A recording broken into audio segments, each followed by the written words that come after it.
This week on RSBANDB Update, the 2018 winter weekends are revealed, and we go over patch notes in particular related to the player-owned farm. We also discover that banana pizza is indeed a thing. Finally, Brad and Earth join us to celebrate number 700.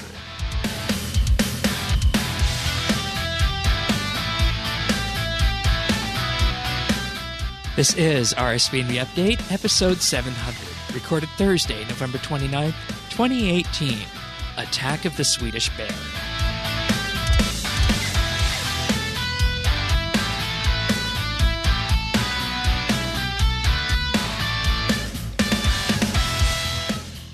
Hello, everybody, and thank you for joining us once again for RSBANDB Update, episode 700. Right now, right here, right now, this week. Right here, right now. And this week, joining us for episode 700, Tanis, as per usual. You weren't here last week because of Thanksgiving. Welcome back. Thanks, Shane. And also joining us, we have two guests of honor this week. We have Brad, a.k.a. Chief Snake, who hosted the podcast in, I think it was like 2011, I think? Something like that? Yeah. Lots of current listeners probably haven't heard you, but welcome back. And just to prove a point and to, well, not still just hung up on 2011. That's scary. All right. Just wait. Not just to prove a point and not to prove that we didn't do anything to him after the Tanis and Earth episode while I was away. Earth is back this week. Welcome back. Yep, this is your proof of life, folks. Please keep asking for it. Otherwise, I may disappear. No, but Earth did a tremendous job hosting the podcast while I was gone with Tanis. You did. You made sure that it got out and you made sure that it happened, even though you had a couple of bumps along the road. What does that mean? Well, I mean, you messaged me frantically asking how to do a couple of the production steps and whatnot. And it's your fault for not telling me. Anyways, Tanis, how was your experience with Earth I'm only kidding. on that episode? Oh, it's cool, man. I mean, I knew we'd have fun. So, you know. And we're going to have fun this week, too. Oh, man. Just hopefully not as much fun as last week. I know last week's one, you spent like an hour and a half talking about a quest. Yeah, that was fun. I know, and did you notice Shane actually let a girl in the clubhouse? What? Which is good. Shane is changing. I appreciate that Shane's conservatism Hold is up, getting what? quietly whittled away. Yeah. What happened? What'd you do? Everyone is welcome here at RSBANDB Update. What'd you do? What happened? What'd I miss? We had Diana on from Clan Quest to discuss the biggest quest that RS has ever released, the Needle Skips. I don't know about biggest quest, by the way. I mean, I don't want to relitigate. Tell me, but it was immersive. It was the most immersive quest ever. And Tanis, have you had a chance to play it? Immersive? Oh, okay. All right. I'm sorry. As someone who has modded Skyrim several times, I'm gonna need you to justify the use of the word immersive, Dane, because that is like the buzzword.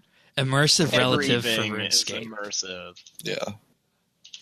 Tanis, did you have a chance to play through it yet? A little. Okay. I haven't finished it. All Yeah. right. How about you, Reed? No, I haven't. Okay. And I assume, Brad, you read up on the literature about it because you did notice it. I listened to half of last week's podcast. Okay. All right. Fair enough. Over about 4 days. Yeah. It was long. It was long, perhaps a little bit longer than it should have been. But, I mean, it was Quest Week, and we tend to kind of go all out for those here. But I mean, I thought it was great. I felt like I didn't even have to play it after I've listened to the podcast. So Yeah. it was kind of cool. All right. Because I didn't have time. Anyway. I think if I understood correctly, I could have finished that quest before I finished listening to last week's podcast. Jesus Christ, Shane. How long was the episode? 2 hours, 55 minutes, but it was Syrian, myself, and Diana. Christ. Yeah. 2 hours 55. Was it really? Yep.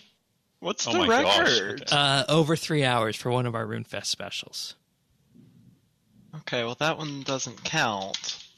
But anyways, you guys are probably wondering about this week's update. Well, this week's update is Patch Week, and the Nice transition. And the announcement of the winter weekends for December of 2018, including the return of the Festive Aura, which will give you 50% extra XP for half an hour up to 50,000 XP max. You get started with that on Saturday, December 1st.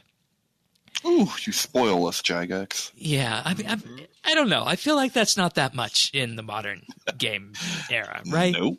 That's going to disappear in minutes. No. I mean, how long do you spend on the game every day, though? Yeah, I guess that's true. If you're spending an hour a day and whatnot, then that's going to be fine.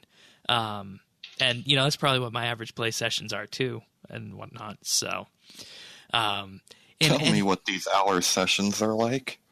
I don't know. Play our own farm, farming run, and maybe a little bit of divination gathering after that. Okay, maybe an hour and a half. That sounds wonderful. Oh, right. Man, you sound like an addict justifying. You've been enthralled in skill of the month, haven't you? Yeah, I just look at a stove all the time. That's all I do. Only 5 more minutes. Yeah. Well, day and a half for you, Tanis. Yeah. You should have this one in the bag, right? Yeah, I got it. Okay. We'll talk more about skill of the month after, but when it comes to winter weekends, the usual 25 voyages per day instead of 15 for ports. All ports, voyages, and whatnot give you 30% extra resources and trade goods, and the ability to get the barmaid special voyage on Saturdays and Sundays as well as Thursdays. And that's through the entirety of the month up until January 7th. Then this weekend is Elite Dungeons and Dungeoneering, and they brought in Elite Dungeons with this because obviously we didn't have those this year, and I think everybody wants to have another look back at Elite Dungeons because they've made them a whole lot easier now to the point where they can actually be soloed by people of mid to high level combat. So you're going to get double Dungeoneering tokens from both Dungeoneering and Elite Dungeons. And inside the Elite Dungeons themselves, you're going to get doubled drop rate for lore books, 25% increased Slayer XP from the NPCs in the dungeon, 1 extra Tier 92 material whenever you were to hit a material on the drop table, and 1 free death per run. Works in both story mode and normal runs. So there's also no death penalty in regular Dungeoneering itself. And this will be good for people who haven't done either of the Elite Dungeons yet. So, Are you done with your Dungeoneering, Shane? I got 99, and that's good. Oh man, these are the weekends though that you grab a couple buddies and go do Dungeoneering. No. Yeah, because you just run around with Wrath. Deaths don't count. You just blow everything up. It's great. It's great fun. I don't want to. Isn't that what you said that you and some of your friends just got plastered and did, right? Yeah. Okay, I remember you saying that. That's good times. Well, what does it say about Dungeoneering if you need to do that? It says it's a minigame that's funner with friends and alcohol. He's got a point. And this was Andrew Gower's last big update that he worked on before he left the company. Yeah. So, but anyways, I don't know. I don't plan on doing any Dungeoneering this weekend. Next weekend, the 7th through the 10th, is deep sea fishing and fishing. Fishing spots don't move around as much as they used to. Deep sea fishing will be available to everyone regardless of level. Whoa. That's pretty big, cool. given the amount of XP that you can rope in there. Encounters are more common, which is good, I guess, if you're looking for the traveling merchant and other little doodads in there. Bottled boosts will last twice as long. Uncharted maps, fishing notes, and the bottled boosts will be found more frequently. XP bonus cap increased to 30%, and bonus builds up 10% quicker from Fishing Frenzy. Oh, and there's going to be no electrified jellyfish, too. So that's good. Okay. And the swarm will act as if you're 5 levels higher than you actually are. And custom fish bait is 50% more effective. And for those of you guys here, and specifically Brad, who hasn't experienced this update, swarm fishing is like fishing. Is this like the trawler? No, the trawler is, I hate to say it, I think dead content at this point. Dead. No! Swarm fishing is like the ZMI altar except for fishing. Oh, back in my day, Me too, we had a buddy. trawler and nobody used it. Well, actually, it's not Except for the completely dead because awesome RSBAND events. you still need it for comp. So you still need it for the. Oh, that actually does still diary. exist? Yeah, it still exists. Oh, It's the I just, for some achievement reason, I diary. assumed they'd got rid of it. Oh no. I mean, No, not that, yet. that does sound like fairly classic Jagex. You know, like, they're they removing- forgot to update it and it was broken, so they were like, oh. They're Yeah, they're it's like removing mobilizing armies soon. Allegedly. True. And bounty hunter. Really? Didn't they just introduce mobilizing army? I mean, probably not. I'm thinking like, No, they just introduced Bounty Hunter again. Taking that out. it's all a cycle. You know, I would give anything to be back in the old days of, 2011, 2012 when there was just one RuneScape community to talk about. It still feels so recent to me. Yeah. Yeah. And Good old days. anyways, I was going to say something, but if I say that, we'll be here for forever. In any Yeah, case, let's carry on. We're not even Please, finished the list please. yet, are we? No. December The 14th. more things combat Say the quote. and Slayer, December 14th through 17th is Combat and Slayer. Extra charm drop, increased chance of rare drops and lucky items. 25% increased Slayer XP. All Slayer assignments are being treated as if you're using a VIP ticket, which I don't do Slayer enough. So, Tennis, what does that actually do, the VIP tickets? Well, it's something you kind of want to have so that you'll get a choice of two monsters. And that way, if you can like see, and you'll get two choices so that if you have to skip it, just go ahead and grab, the default option, and then you can cancel that, and you don't actually use the ticket until you get the kind you want. See, the only Slayer I've done recently has been self-assigning Abyssal Demons or Dark Beasts, so I have all these Slayer tickets just sitting, and I've never used them. So 10% cheaper instance fees, ability to loot Mazcab raids once a day rather than the every 2-day limit that's there.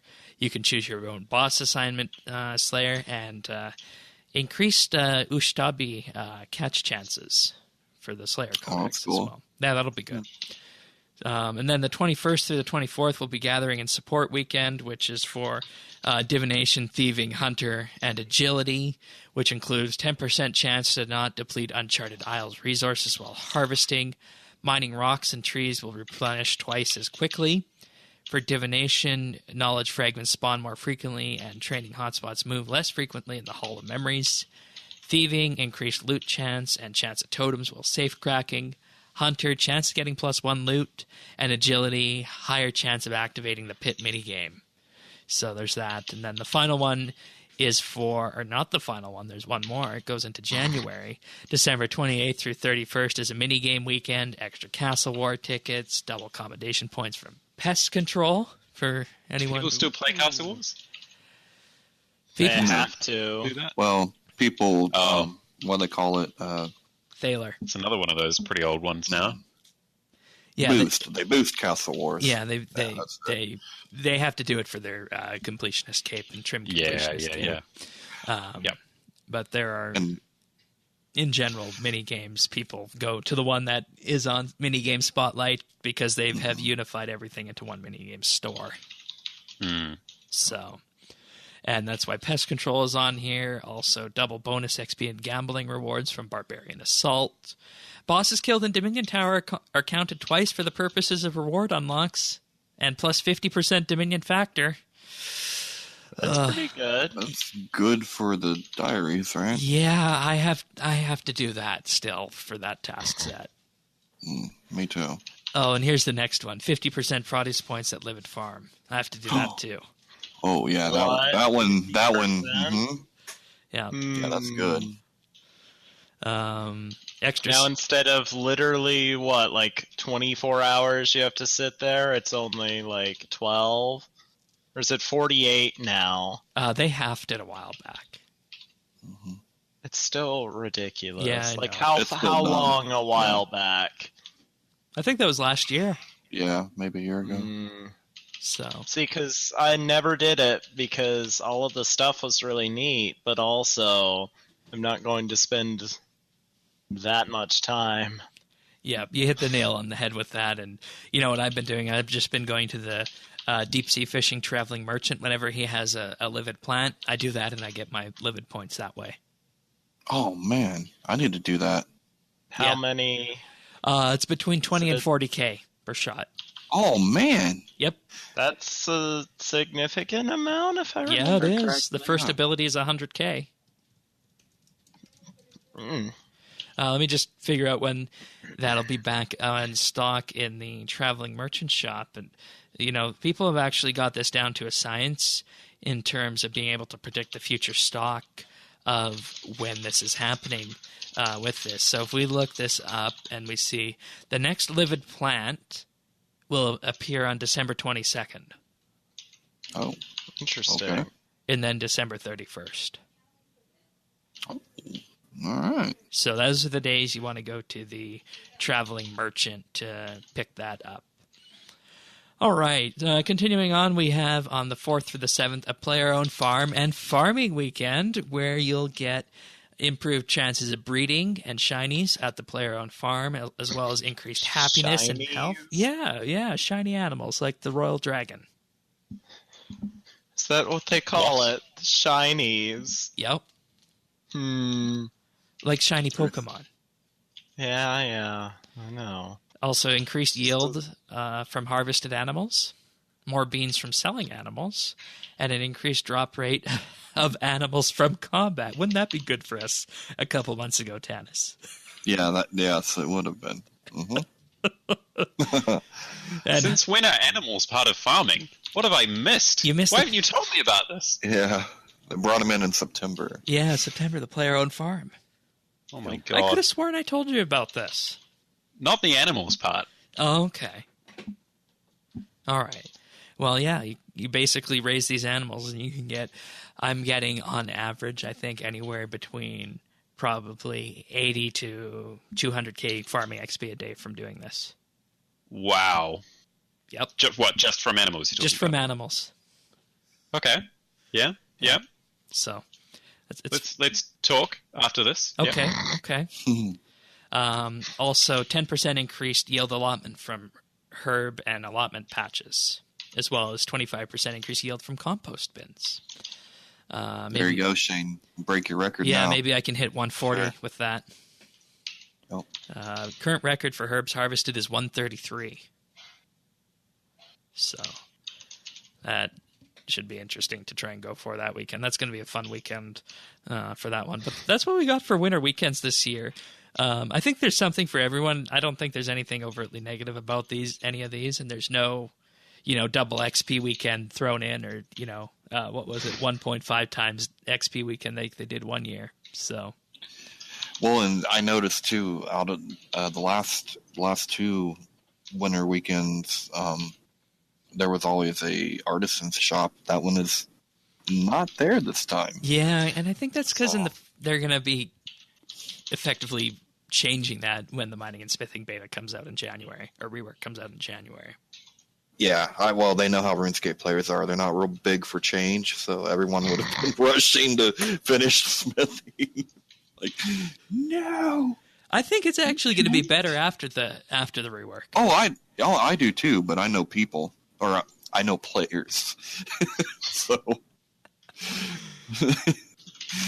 All right. We also got the Advent calendar running from December 1st until Christmas Day. You have until January 7th to claim everything. You can log in just after the fact and pick that up. And yes, I'm talking to both Earth and Brad here about that. There's usually some decent XP on there. Yeah. Bonus. Yeah, and I think some good cosmetics and whatnot too sometimes. So it'd be interesting to see what they have for us this year. But are they available for non-members? It's a good question. Damn. The questions here. That's hard-hitting journalism right now. I'm not sure. Well, and also that it should be worth noting for you that the player-owned farm is a members update. Oh, yeah, of course, yeah. Yeah, okay. All right. That's a good question. Is it free to play? Excuse me. I mean, if they're just like prismatic stars and relics and things, I assume they'll be fine. Yeah, and then I don't know. We'll have to wait and see on that. Never been a question to think of. So, all right. In that case, I presume the majority of listeners of this podcast probably care enough that they're members, right? Yeah, and there's also mobile coming at some point too. So I imagine we'll be getting when that arrives next year a whole new influx of people. So. Moving on to the patch notes here this week, not too much that's overly hard hitting with this. The Calgarian demons underneath Daemonheim can now be damaged while they're charging their special move. I don't fight these, but I remember this being a real pain in the butt to deal with. So that's good that was done. Now, here's one from EOC, going back all the way to the launch of EOC in 2012. The Tsunami ability now casts in the direction of your target rather than the direction you are facing. I remember being pissed about that in the beta for EOC when we went and tried that out. Yeah. And, the funny part about this is that, yes, this is good for us who are, the casuals when it comes to combat, but this just makes magic all the more powerful at the top end, which is what everyone on the top end uses. So, it kind of made it work right, though. Because if it's going the wrong way, then it wasn't right. You're wasting an ultimate. Oh, so does this actually affects the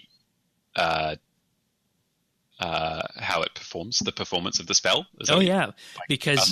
Because you don't need to spend the time trying to rotate your character in one of the different directions. So if you have this thing behind you, this group of mobs behind you, you just click this and it'll fire off the wave behind you rather than you needing to do a little circly thing to move your character around, right? Yeah, no. When I read this, I just assumed it was a cosmetic change. Oh no. Oh, that makes sense. Yeah, sure. It would always be in front of you. It's no longer possible to restore negative prayer points using spirit prayer pigs. What does that mean? I don't even know what a spirit prayer pig is. What is restore negative prayer points? I don't understand. So it basically suck your prayer points away. Oh, because one of the versions of the pet pig you got from that quest, bringing home the bacon. Oh, the prayer pig. I think one restores prayer and then one's combat. And, Okay, that makes sense then. But what is a negative prayer point? That's what I'm confused about. Well, rather than restoring the prayer point, it would take it away. So it would give you a negative prayer point. As in, drop your prayer points.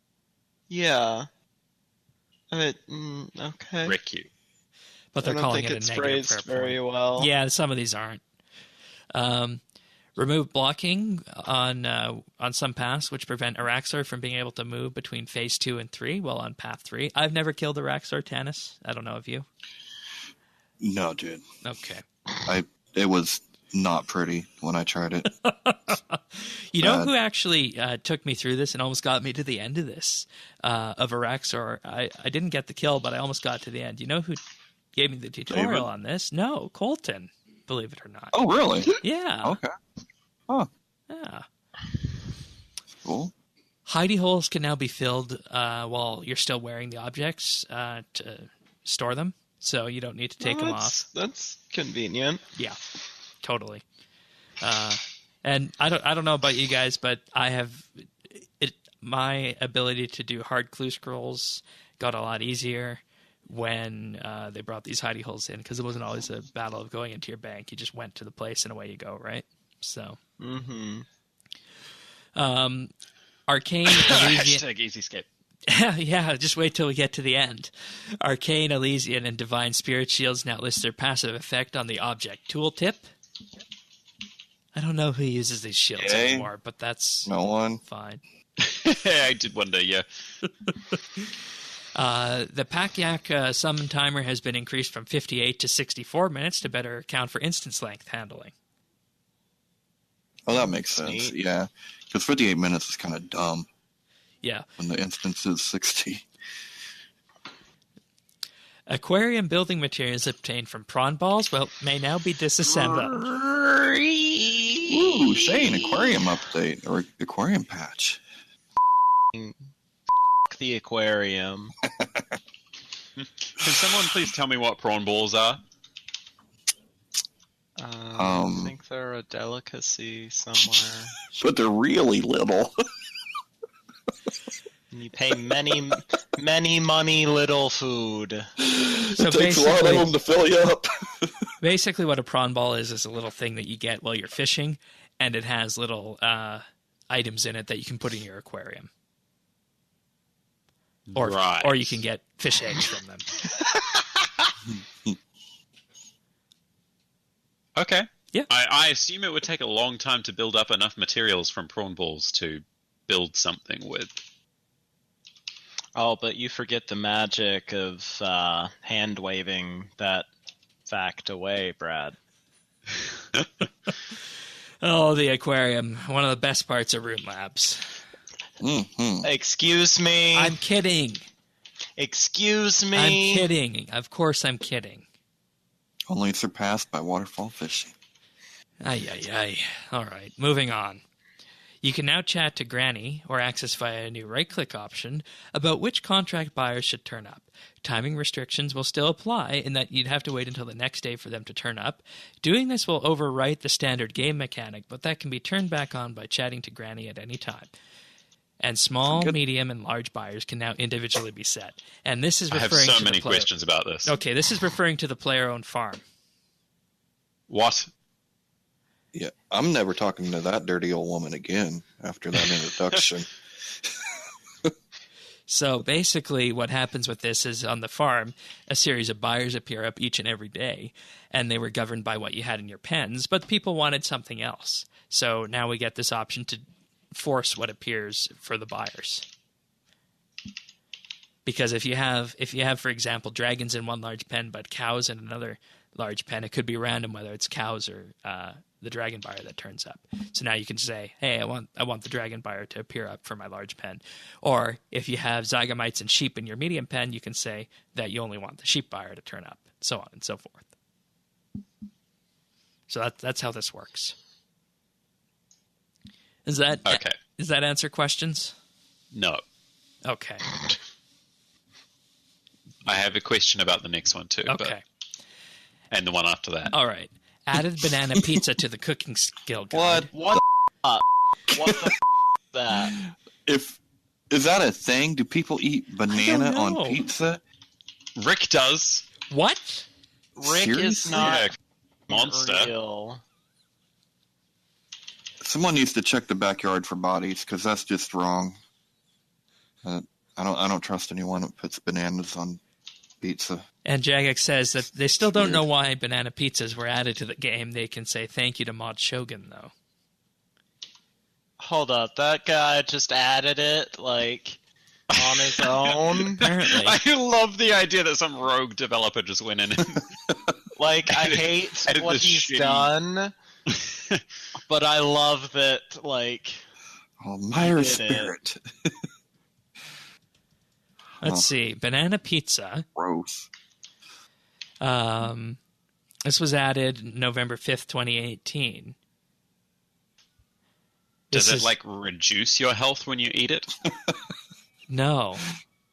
No, just your sex appeal, I guess. 1,800 life points is healed per pizza. The best pizza available currently. Apparently. Wow. Says. That's what the JMods say. Apparently, Mod Shogun here. It contains... Here, you guys ready for the ingredients of this pizza? Are there bananas? There's cooked chicken, nuts, curry leaves, and wow. sliced banana. Holy Man, shit. I knew the food was bad in England, but I had no idea it was bad. No wonder their teeth look like that. Oh, shit. Jesus. I guess that explains why their dessert's called Spotted Dick. What? Something bricks it. Yeah. That's the thing. That's like it's a dessert. Wow. Yeah, don't Google it, because that ain't good. But trust me. This was apparently a Game Jam 2018 project created in April of 2018. But that means someone had the idea of banana pizza, and they probably should be watched. Apparently, it's based off of toppings that are popularly used in Swedish and Icelandic pizzas. Oh, well, that explains it. Those guys eat fermented fish, so, I mean, you can't go by what they eat. I've just alienated the whole Nordic region, the whole country. Just nuke it all. I think Tycho is listening to this show. Alright, well, Tycho, better bunker down, buddy. So did anyone know how to make a banana pizza prior to them adding it to the skill guide? No. Probably not. But it was possible? Yeah, I think so. Who would have thought to put nuts, though? Like, done it. Nuts? I could understand that, like cashew nuts or something. I mean, I don't know what nuts they're requiring, but... I don't know. It's just weird. Mm-hmm. This is so weird. Mm-hmm. Let's see. 900 per bite. You only get 89 cooking XP for them. Give us a basis for comparison here, Shane. Canis? Right on. Well, a rocktail is 309 XP. I love that the nuts that are involved in making this pizza, the description is that nuts are sold in pet shops and are used to feed squirrels. I mean, they are. Huh. That's... Well, unless it's a monkey nut. I was just surprised that there was no more specific nut that they're using for this pizza. Also, don't forget the chicken. Oh yeah, and the chicken. Where's the chicken come from? Like, see, that's the part so that's weird. most. Brad, shut the up. Anyways, moving on from the patch notes. That's certainly an interesting one, isn't it, then? You can now visit another player's Uncharted Isle, and with this update, you'll also be able to toggle restrictions about who can visit your island. And you talk to Quartermaster Gully to travel to someone else's island, and with this, you can also set island options to allow everyone to visit your island, friends only or no one. And they make the caveat then when you visit someone's island, you won't be able to use the skilling resources there nor pick up the island customations. However, you will be able to catch any birds or implings that are there. Yeah, this is kind of dumb. I mean, I don't understand. It's like you can go there, but you can't use it. You can't do anything. Yeah, you can't do anything. So I'm wondering, do you think it's a dry run for, wait for it, Shattered Worlds? Because remember originally they talked about being able to do that with a buddy, but it's procedural, so they didn't know how to do it. But Uncharted Isles is procedural too, so you know, you could be very right on that, because this is just a very simple test out there for this. So right. But, just a thought. That's when I saw the patch. But I mean, another reason I think the main reason it's here is so that people can catch the implings and birds, because that's one of the biggest parts of completing the arc. Yeah, it is a pain if you're looking for a certain one. Yeah. So I think that's going to be the win on that one. Brad, you said a question on there? On this one? You deleted my comment. Yeah, I'm deleting them as we move through the notes here. Well, that was my... You didn't delete mine. Okay, we'll get there I think you just have it out for Brad. No. Anyways. I'm still just stuck on the banana pizza thing. What I don't know. What? I don't know. My question was around visiting another player's Uncharted Isle. That sounded like a euphemism to me. I wasn't sure whether this was a real thing or not. Oh yeah, it's completely real. All right. And finally, yep. Adjusted the value of shiny boosting traits to sparkling plus 1%, glistening plus 1.5%, and radiant plus 2.5%, which is an overall increase if you stack all three on the same animal. And this is how you get shinies when you're breeding. So, Good. But that's it for the patch notes this week. I think the banana pizza kind of stands out there, and that's Yeah. all right.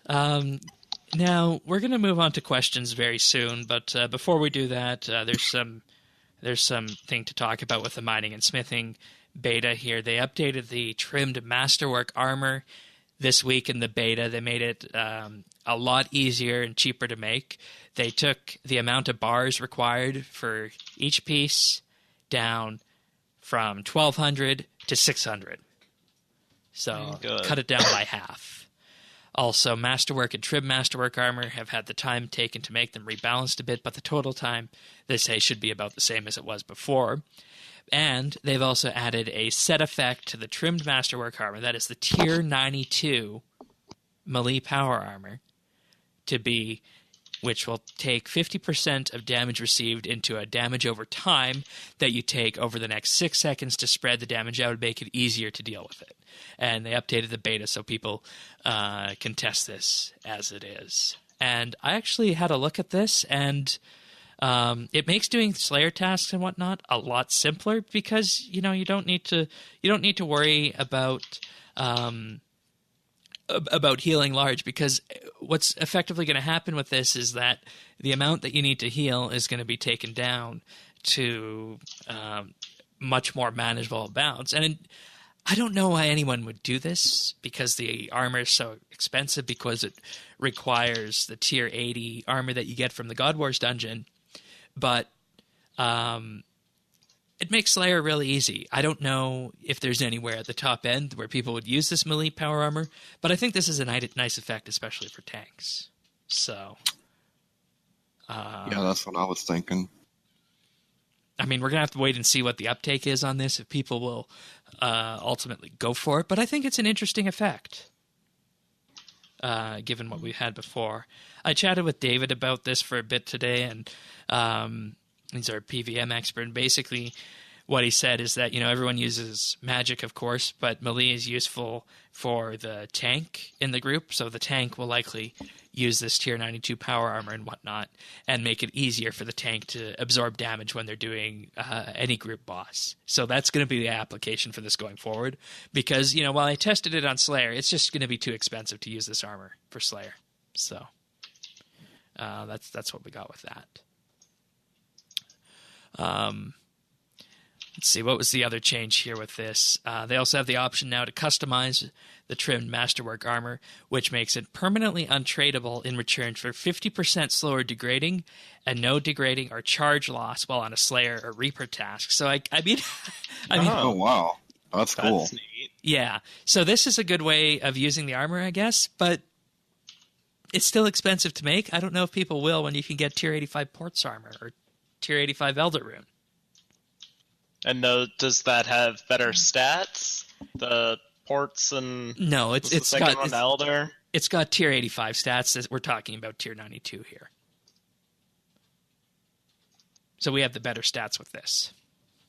With the Masterwork armor. Correct. So why wouldn't people get it? I'm confused. Because it's really expensive to make. Because you need to first make the tier 90 Masterwork armor. Then you need to apply drops from Nex and the God Wars dungeon on it.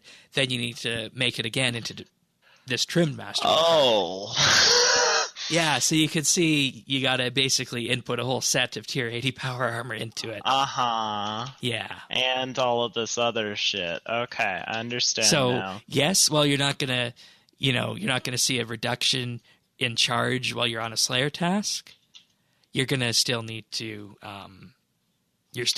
make it to use it at the end of the day, because you need to combine it with the tier 80 Torva as well as the malevolent drops that make tier 92 power armor. So it is prohibitively expensive. Okay, so you weren't just, okay. All right. Yeah. Damn. And, I don't know what the armor value is of tier 92 power armor. I don't have that on hand here, but I think you can get pretty close to the defense side if you go with just tier 85 tank armor, right? asking the wrong person. I think so, but I don't know. That sounds reasonable to me. Okay. And let's see. So a Tetsu plate body has 477 armor value associated with it. Now, if we go for a malevolent, I think that's the one. Malevolent plate body, malevolent armor. So the malevolent and that has. Oh, it's weird. The wiki doesn't have the actual value associated with it. What? Yeah, don't have a weird. They don't have. Oh, sorry, it's here. Armor value 500. I was just looking in the wrong column. So yeah, it's going to be better than Port's armor by a bit if you just go with the tier 90, but it'll be even more if you go with the tier 92. Now, I guess the question for us here is being not PVM types, Tanis, is do we invest all this to make this, even if it won't degrade on a Slayer task? Well, I mean, I think there could be a couple reasons to make it. One, if you've always wanted to like make your armor, but you were never a person that could go farm drops like that. I've always, wanted to do that, but never could actually make it happen. So it might be cool if you want to make your own stuff. The other reason I could see someone like us doing it is because if this armor really does end up being that expensive, then there may be a little bit of money in the process of making it that we can cash in on, which would be cool. Okay. So yeah, because I would guess the street value may be high. Yeah, and you're going to be able to purchase the intermediate components. You'll still need to make it yourself. Oh, okay. I believe. Or do we know if this thing's going to be tradable? That's one thing I'm not sure. I mean, I thought it was. Okay. If you trim it, it's untradeable, right? So that like presupposes that it would be first. So I think then the upshot of this is that by making it not degrade for Slayer types, this has given us a reason to make this and use it. Mm-hmm. Yeah. And that's what you want. You want something at the high end of smithing that's going to be appealing to the entirety of the community and not just, the 1% who are doing Solak or Virago, right? Right. Well, we finally got our overloads for smithing, right? That was supposed to be the armor spikes. Oh, we didn't get the armor spikes? Yeah, we got the armor spikes. Oh, okay. That's the overload type item. Because those are not tradable. Okay. Well, I mean, apparently neither is this trimmed armor. Yeah. But, it seems really nice. Yeah, I'm cool with that. I mean, I was going to make a set anyway just because I've always kind of wanted to. But like I said, I could never... I could never go down there and do make a ascension bow or a scythe or those are weapons, but you get the idea. Yeah, definitely. So, well, I think then that this is a good step forward for smithing, and I think that the combat types will hopefully be interested in this because it gives a source for Torva and whatnot and the other malevolent components. And the people who want to make this can look into doing that side of it as well if they want. But on the other hand, if they just want to purchase the Torva, they can do that as well and bring that in. So I think overall this is a pretty good design. And I think I'll commit to making one of these sets when the update drops in January. Good. Yeah. So, credit to Jack and team for putting this together.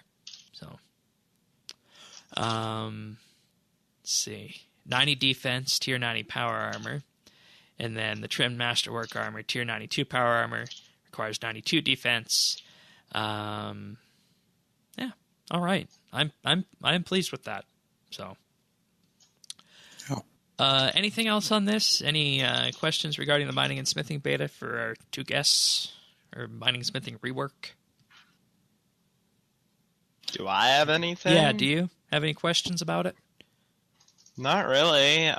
You seem to be happy with it. I feel like it's something that I'm going to have to sit down and read about, though. Yeah. For sure. Do you think they'll tweak it further? I think we'll see maybe some numerical tweaks to it, but I think the general design of it will probably stay as is. Because this is supposed to launch the first week of January. And as we all know, we're kind of getting into crunch time if they're going to hit that deadline, right? So, yeah, I tend to agree. If anything, I think it's going to get hit. I think they're going to hit those. What are the special crablets with the salt? The golden Elia crablets at the Ark. Yeah, and those are like majorly high XP. So I do look for those to be nerfed. All right, but, I should have a test on those then as well. Mm-hmm. Okay. All right. Sounds good to me. You guys ready for questions? Yeah.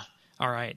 But before questions, it's traditional, of course, to thank the Patreon supporters for this podcast and everything that they do to make this indeed possible. And this week, we would love to thank Cody T, Kyle, and Brock H. Thank you guys for your wonderful support. And for anyone else listening, if you're wanting to see exactly what all this is about, you can head over to patreon.com/RSBNB. And what we do there is we offer 3 tiers of support to support RSBANDB Update and RSBANDB in general.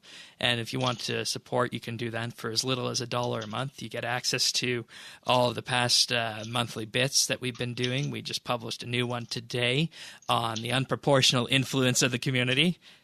Talking, of course, about the RuneScape subreddit, the official forums, and Twitter. That one was certainly very interesting to do, so would highly recommend everyone to go and have a listen to that.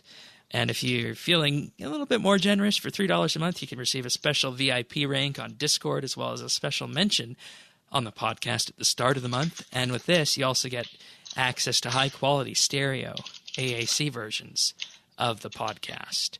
And at $5 a month, if you want to go that far, you get a shout-out on the podcast each and every week and exclusive access to the outtakes that we use for the clip show at the end of the year. And what we're doing with this is, in addition to supporting RSBNB, we have the monthly bit, which is our bonus show. We're also working towards a feature called Inside RSBNB Update, which is basically like a get-to-know-you with the RSBANDB Update producers team and the co-hosts and whatnot. Have a look at how the podcast comes together and maybe a little bit of a sneak peek about where the hosts record RSBANDB Update.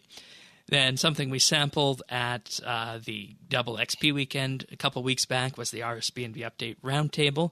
And should we reach the gracious support of $50 a month from the listeners, on the first Saturday of each and every month, we'll do the RSBANDB Update Roundtable, which is basically an open discussion for everyone about anything and everything RuneScape related. That was pretty fun, wasn't it, Tanis? Yeah, I hope we get to do those again, because it was cool. Yeah. And at the end, if for some reason people are feeling stupidly generous and we reach $99 a month, there'll be something called... There's no such thing as stupidly generous when you're donating to the RSBNB Patreon account. True that. Nice plug, Shane. Exactly. And with that, we'll have something called Movie Night in the RSBANDB Discord.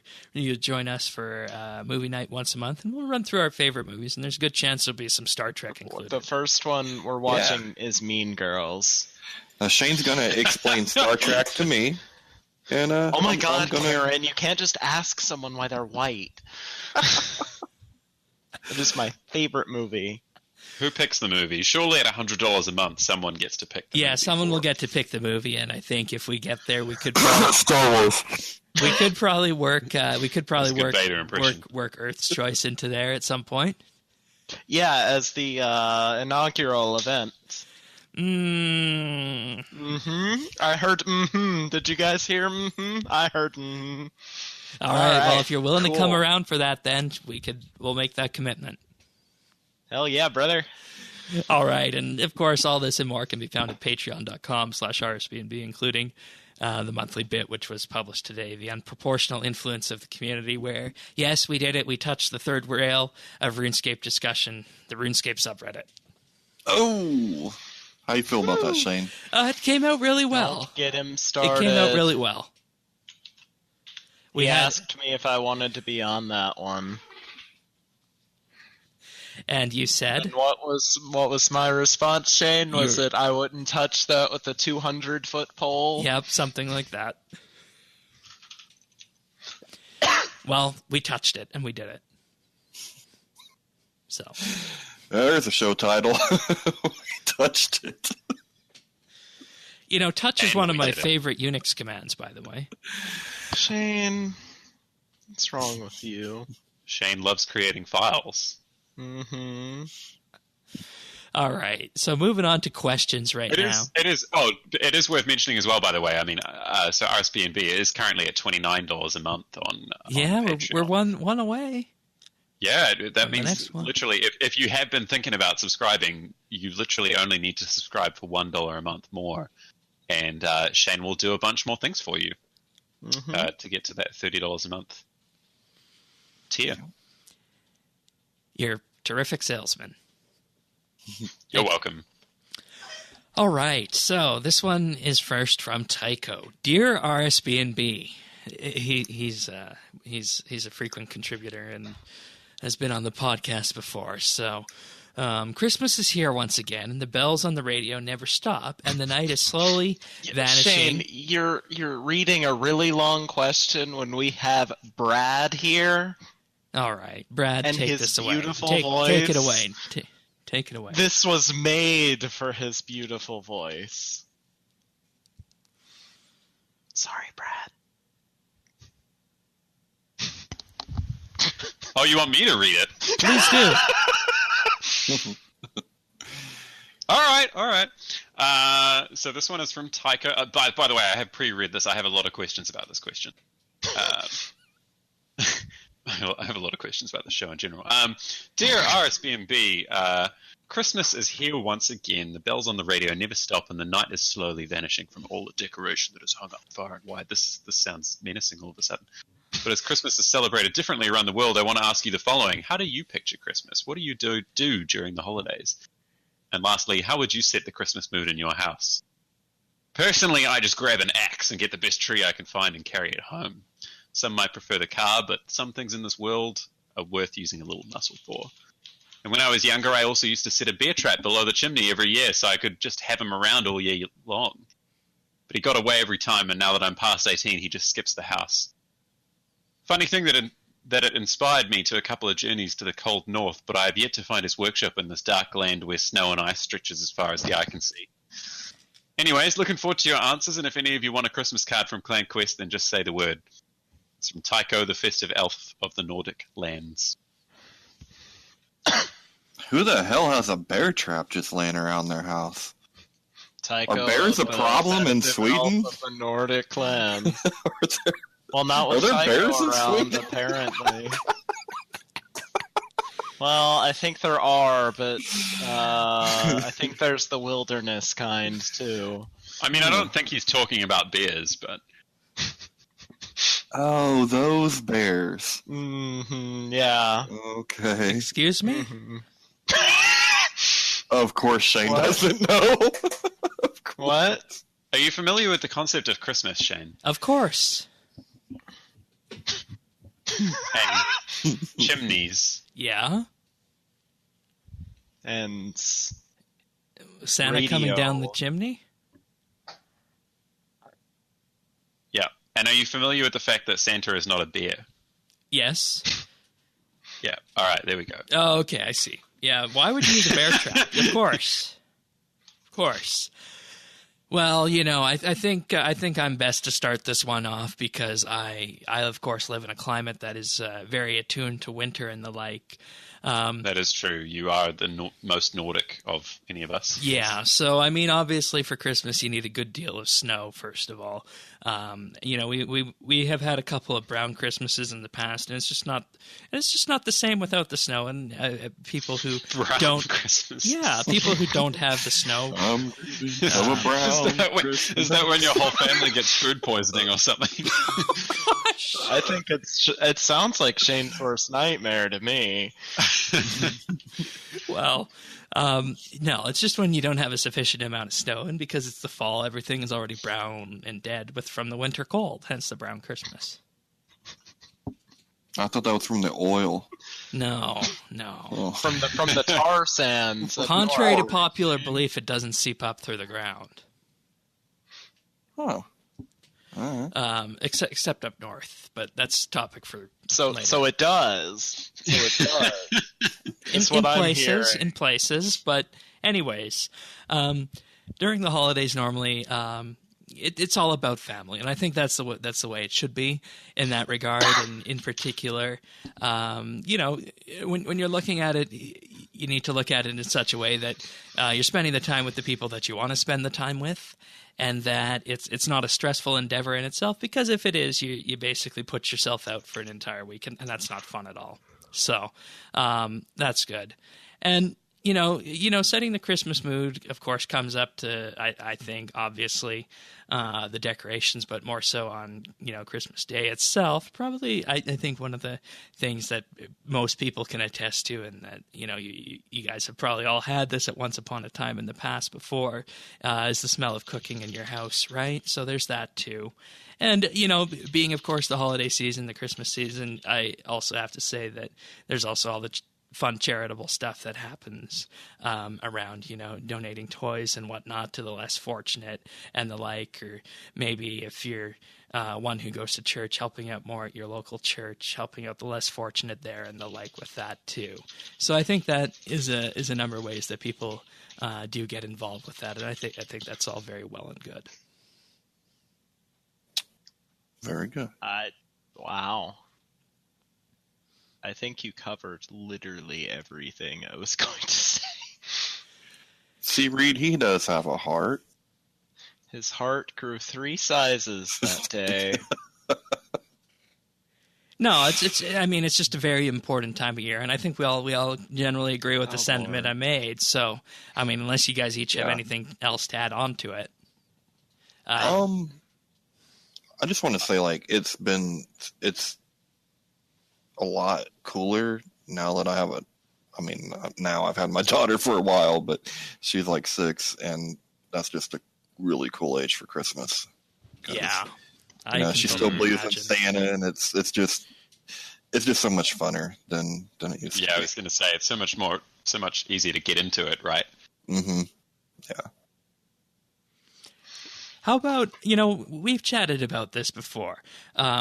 Christmas in New Zealand. You don't have snow. What's that like? Tell the people. That's right. I guess this is the easiest point of difference here. Yeah. I don't think I'm a very festive person in general, so I'm probably not a good representation of the population in New Zealand. But yeah, I don't know. I think a lot of people here picture like beaches and barbecues and well, maybe you don't know, but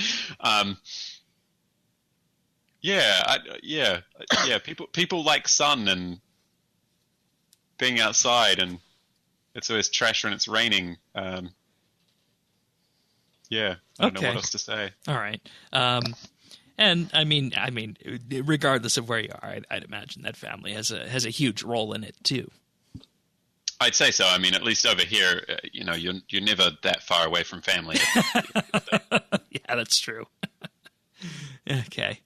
You got to pick in the U.S. You have to pick your side for the war on Christmas, right? Yeah, that's right. Yeah, can't forget to do that, and you have to figure out which cup you're going to get outraged about this year.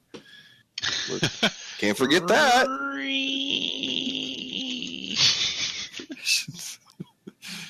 Just, American traditions.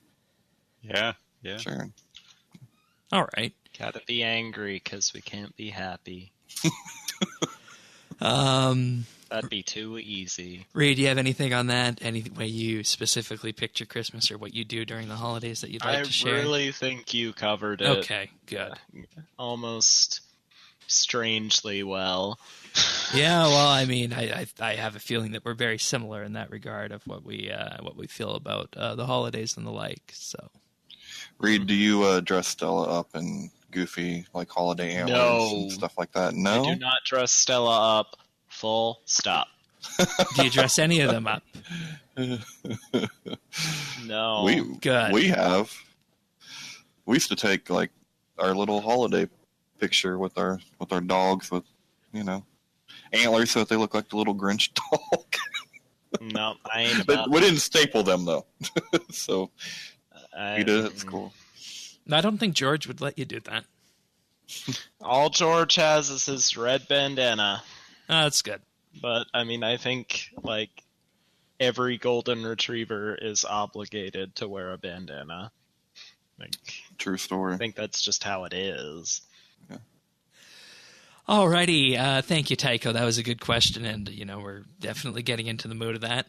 And one of my goals with the podcast for the month of December is to have someone on the show, a guest on the show, each and every week of the month until clip show, of course. So we'll see how that goes.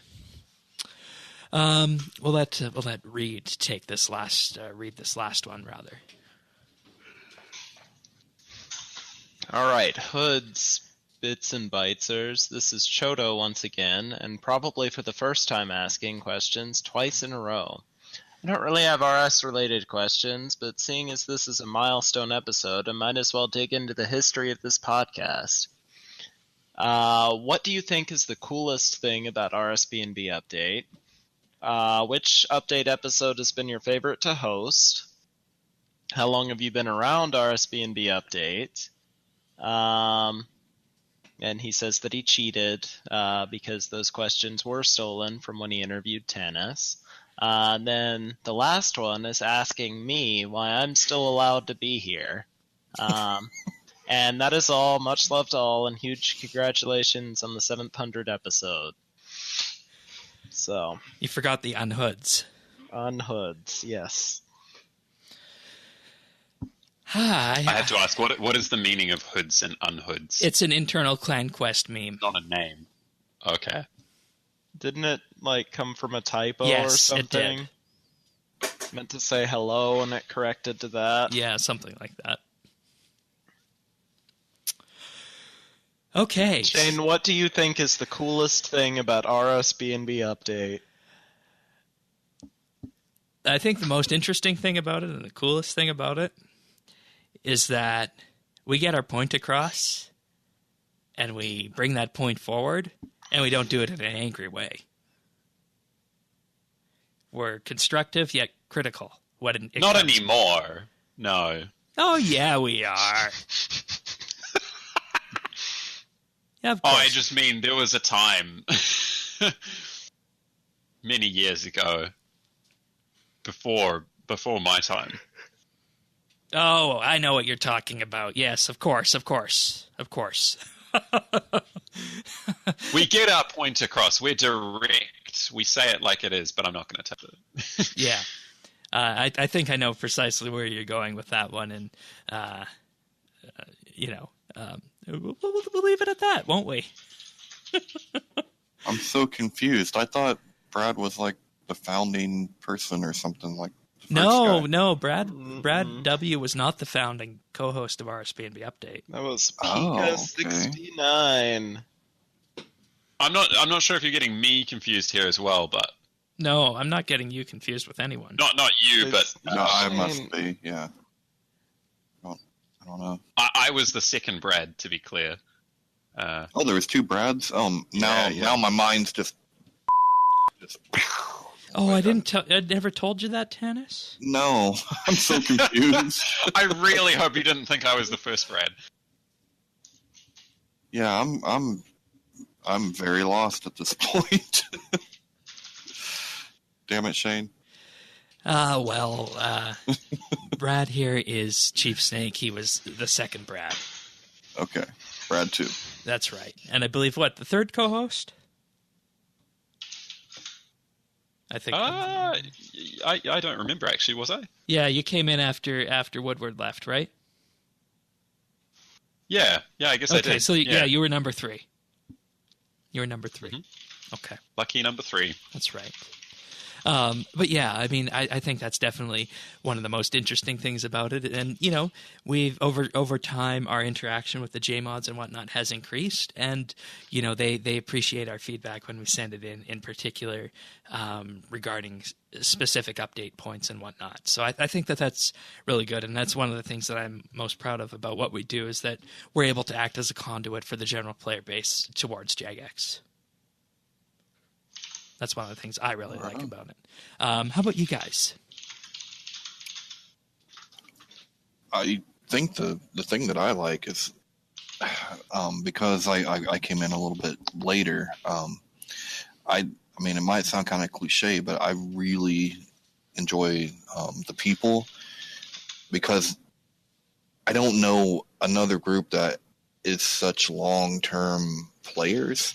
But long-term players with like the right attitude and still somewhat open to change and not crotchety and all that stuff, you know. That, and I think everybody seems to have a very high level of just knowledge when it comes to all things computers. And so there's always someone I can ask a question to. I don't know. That's probably something to do with us as well. Yeah. How about you, Reed? So what do I think is the coolest thing? Well, it just brought a lot of people together. I mean, I think that's RS as a whole, but this show in particular, like, I wouldn't know you. I wouldn't know Brad, Tanis, anyone that we play with. Like, it just brings a lot of people together. Very true. I think that's the neatest thing. Okay. For me. And that's the thing about RSBANDB in general too. So, all right. And you, Brad? Yeah, I think I agree with Reed on that. Yeah, just in general, it brings people together, and like you were saying, going beyond just the show, but the forums as well. Like, they're kind of all one thing. Like, you could say that the forums came first, but then you could also say that the forums are kind of built around the podcast and the Informer and everything feeds off each other. Exactly. I never would have joined the forums if it weren't for the podcast, though. Like, that's how I found out. Oh, really? Okay. Yeah. You found out through the skill signatures, right? I think so. Yeah. Yeah. Yeah. Remember your SIG of the week? Yep. That was a long time ago. That was a fun little thing. Yeah. Okay. Favorite episode to host? I have to answer this one right away, and this was when we talked about the exploding Samsung devices. Not just the phones, but the washing machines, too. Huh? I didn't even know about that one. What? Yeah, you remember when the Samsung Note 7 was exploding? Yes. Yeah. We talked about that in Tech News. Then a couple weeks later, we had a follow-up where Samsung washing machines were exploding because some device or piece of hardware inside them made it so that they would spin so fast that they would tear themselves apart. And one woman had shrapnel from her washing machine penetrate a wall and get lodged in her garage. Yikes. And her what? In her garage. Her garage. Oh, okay. Shane can't speak. I thought he was being dirty or something. I wasn't sure what was going on there. Shane? Dirty? Tanis. I know. Come on, I know, right? That was always a tricky word for us because we always used to have in my old flat we had Philips Hue lights throughout the house, so you'd have to turn them on and off by speaking to Alexa. But she never understood how New Zealanders pronounce the word garage, because we generally don't say garage, we say garage. And she'd be like, I don't know what the word is that you people out. So we always isolated. But we always sound like so intense when we tell her to turn off the garage because we're putting so much emphasis on it, you know. And when we do it, people are just like, "What are you doing?" Me when you pronounce garage that way. Well, at least I'm not calling it the roof. Forced. Yeah. All right. Tanis, what was your favorite episode to host? Oh man, I don't know. Like, I've enjoyed every episode I've ever been on, really. But I hope this isn't different than what I told Chodo a month ago. If it is, just call me Trump. Anyway, the one that I love, but I love it because it was difficult, I think, was Menopause. Oh. Yeah, I know, but it was a good episode, though. Like, it was painful, but it made me feel a kid. What, did y'all just tear it apart? It was. We basically, at that episode, and this was prior to anything released this year, so keep in mind this was in 2017, and we have effectively reset that clock with things like deep sea fishing and the Cluseville rework and safe cracking. We said that prior to Menopause, and maybe Friff thrown in as an exception, the last innovative piece of content prior to Menopause was Dungeoneering back in 2010. Yeah. Damn. Yeah. So, but I mean, I don't know. I think it was a good episode. Other than that, I think the other favorite I have, I wasn't co-hosting, but I was a guest on the first game. Oh, help me, Shane. Game Blast? Game Blast, yes. Yes, the very first one. That was really cool, really special, and yeah, really enjoyed it. Oh, yeah, and the double XP weekend ones are always fun, too. Yeah. So. Yeah. All right, Reed, favorite episode to host? The last one you were on? No.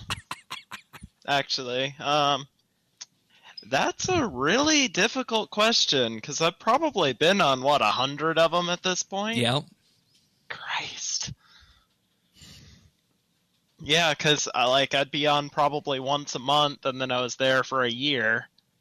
So that's about right. Yeah, quests through, probably most of 12, 13, 14, 15. I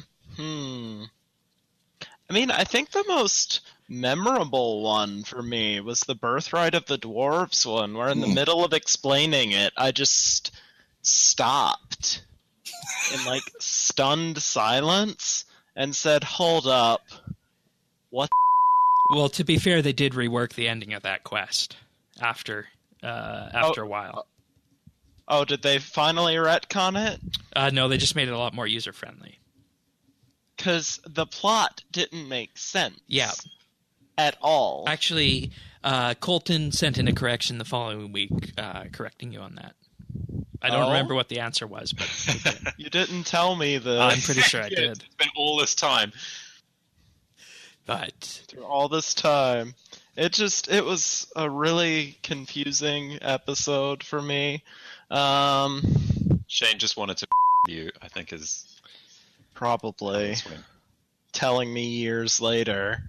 No, I remember that one. Agonized over that for all these years, Shane. And you just now tell me. So is Birthright of the Dwarves yours? No. I don't know. That one's memorable. I know it's definitely not the clip show that I recorded, though.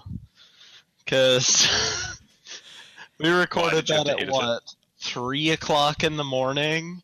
Whoa. Yeah, because we were supposed to do it earlier in the evening, but there was a storm, and the next day was Christmas Eve, and we couldn't do that. Yeah, so we had to record the clip show at 3 o'clock in the morning, my time. And, I was just not there. But it's okay, because I was really funny in the past, and that's what they were there for, so it worked. We did some specials, didn't we do a Stowe special? That was a fun one. I liked that one. I liked all the not typical ones because there's not really a single, I don't really think an update can necessarily make a show. Nope. It's the people on it. Yep. That's wholesome. And normally it's, I know. Normally it's just 2 to 3 people, but when we have something different like this, I think those are my favorite episodes. So, all right. Or we get to talk about something like different, like when we do something with Stowe, because we talk about RS every week on this show. But if you explore something new, there's just whole new doors to open. So more new stuff comes out.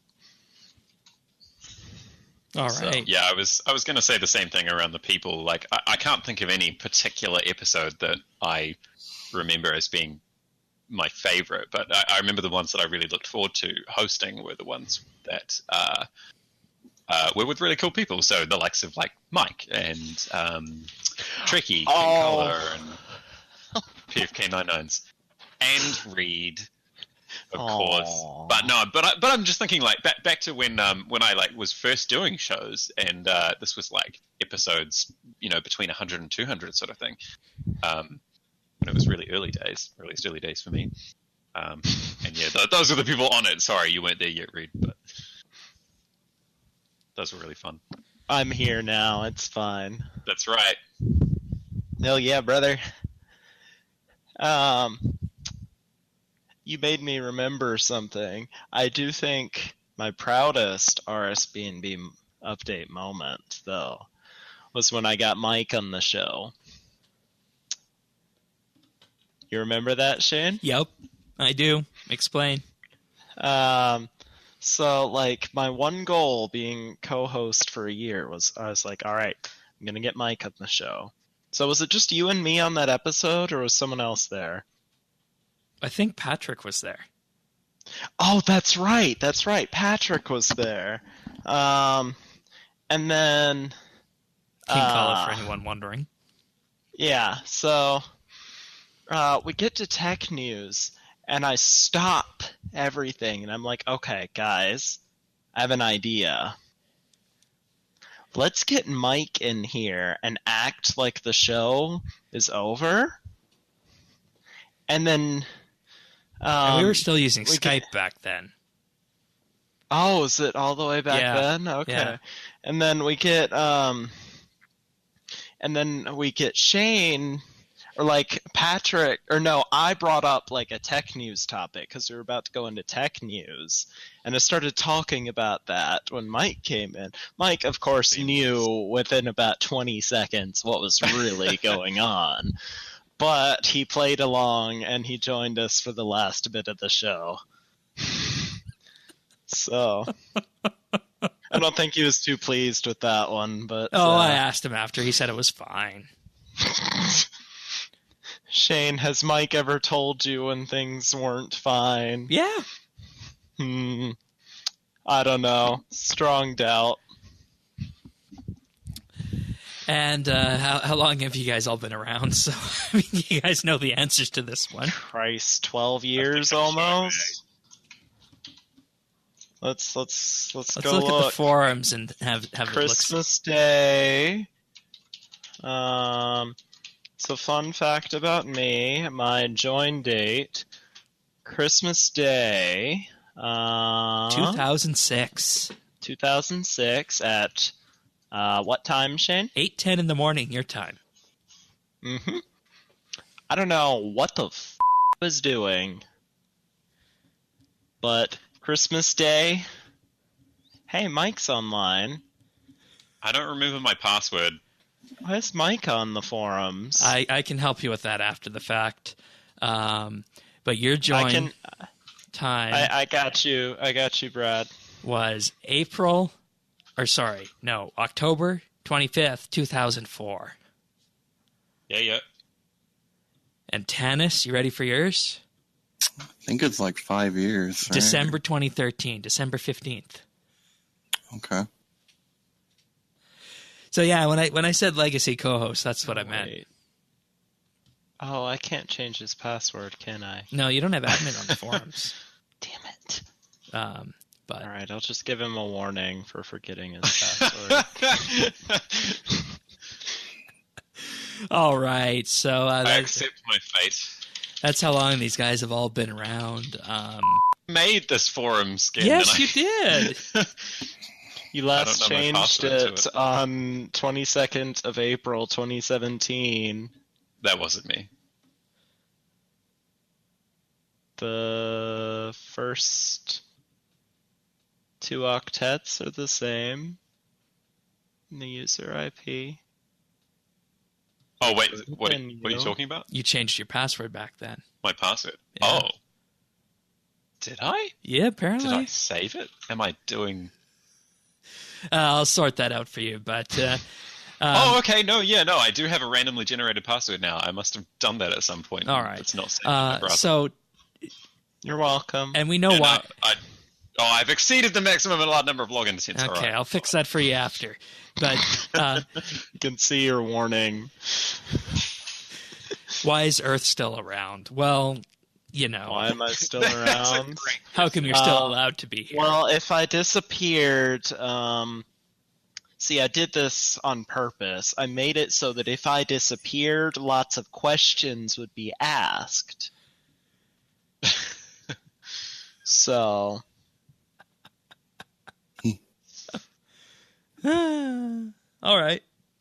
New private message has arrived. Board warning issued, but I can't see it because I can't log in. All right, I'm fixing that. Anyways, all right.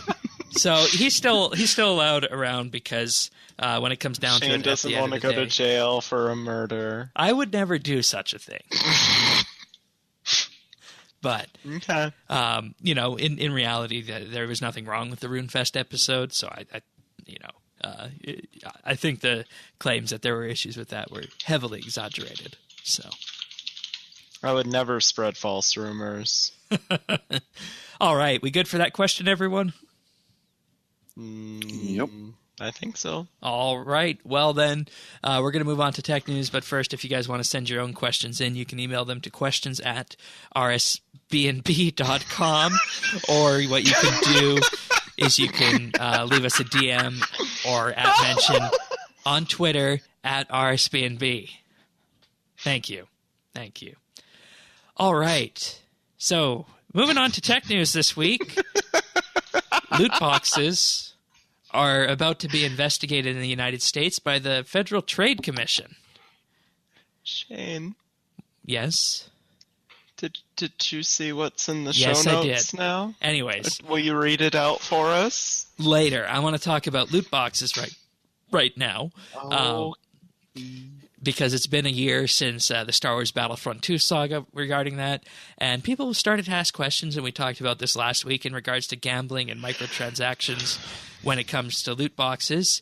The Australian Senate recommended a comprehensive review of the practices that go on in Australia regarding this, and the United States Federal Trade Commission is up next on this regarding this. And, they're saying that it's going to obviously become an issue, and they are realizing how large it's going to be because these boxes are going to come to represent a $50 billion industry by the year 2022. So I think we're finally hitting critical mass if this is being investigated in the United States, right? correct. No, nothing is going to happen in the U.S. They will be allowed to do whatever they want to do. Why do you say that? Because no corporation is ever held accountable for anything like that. They will not say it's gambling. There's no way. They can just buy a couple politicians for it. There's no The way. FTC is independent, though. It's not like an actual government. I think it's a coin toss, really, what they'll do. Yeah, there's certainly a lot of outrage over it, and I think that being behind it makes the chances a lot greater. I think something will happen. I hope so, but after seeing Agit Pi and the FCC, I have no hope whatsoever. The man came from Verizon. You know what I'm saying? Like, maybe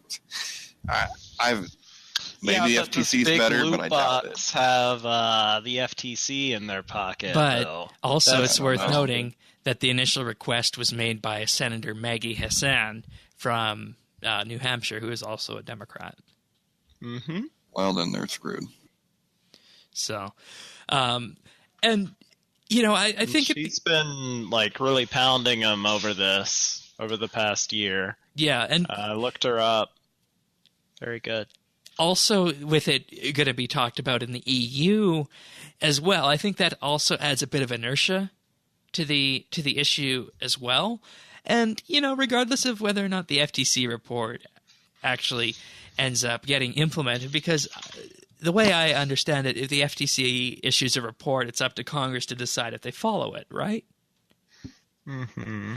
And the question is that, I think if you frame it in the sense of gambling, they will want to look at it. But if you frame it in the sense of gaming, they probably won't, because we know the average age of Congress. Older than dirt? There you go. That's one way of putting it. Mm-hmm. So, and we talked about the scientific study last week regarding this, and in terms of how it festers with problem gamblers. And if you look at it from that perspective as well, that's definitely something that they should look into. So I hope that they will look into this. And I'm not normally one to speak out for government regulation on things, but when it comes to these boxes and the fact these game companies are making huge amounts of profit over it, and what they can actually do to the end game economy, I think Reed and I have a generally good idea of how pervasive these boxes can be, that there needs to be some kind of push behind them, right? Oh, I would love to see action taken. I just don't have very much hope that it'll happen here. Like, I would love for it to not be that way, but I mean, we just don't have a good track record of stopping things like that. Yeah. The example Go ahead. No, you go ahead. I was going to say, given Star Trek Online and it has these boxes in it, and the entire game's economy is driven by that. And, that might not necessarily be a bad thing from the in-game perspective, but a game's economy is driven by it, and this is funneling countless amounts of money into the game developers' hands, and there are people who buy the boxes and whatnot who probably do have gambling issues. So I really think Stows is like the least offensive of any game that I'm aware of.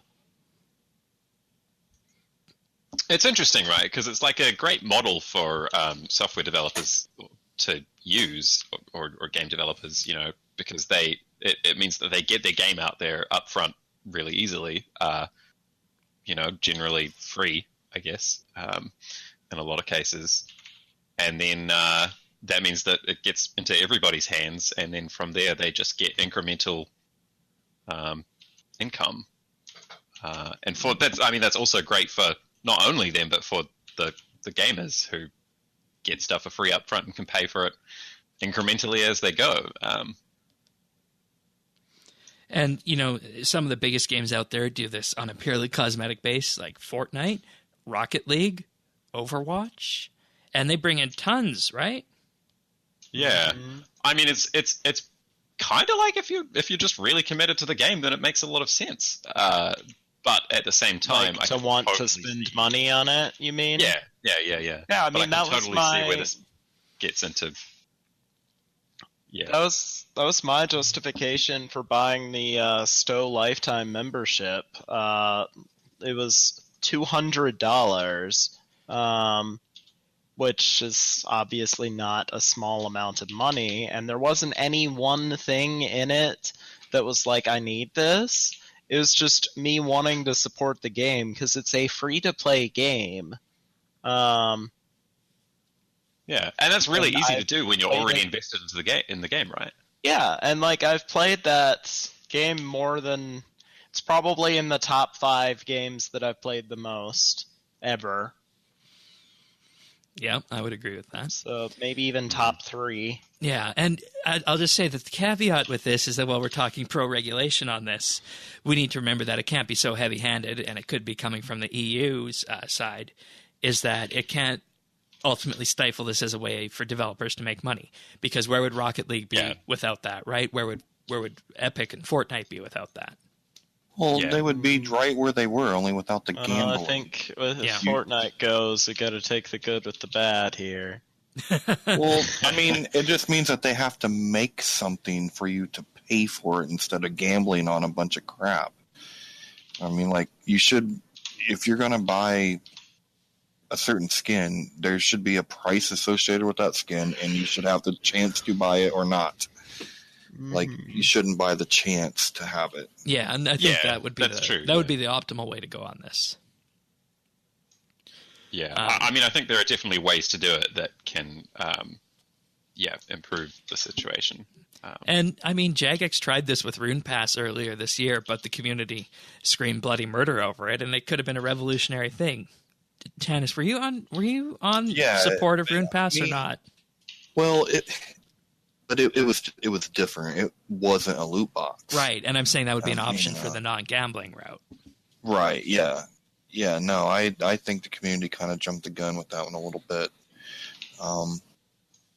But, I mean, I understand it. I mean, of course we're going to be a little gun-shy with all the, treasure hunter stuff that we deal with anyway. So, I mean, I forgive us for it, but I think it might have been it could have been more constructive in the end, definitely. And it probably could have replaced some of the things that we've just gotten used to. And that's what we did with the podcast that week. We were very constructive about it, and unfortunately, the rest of the community was not.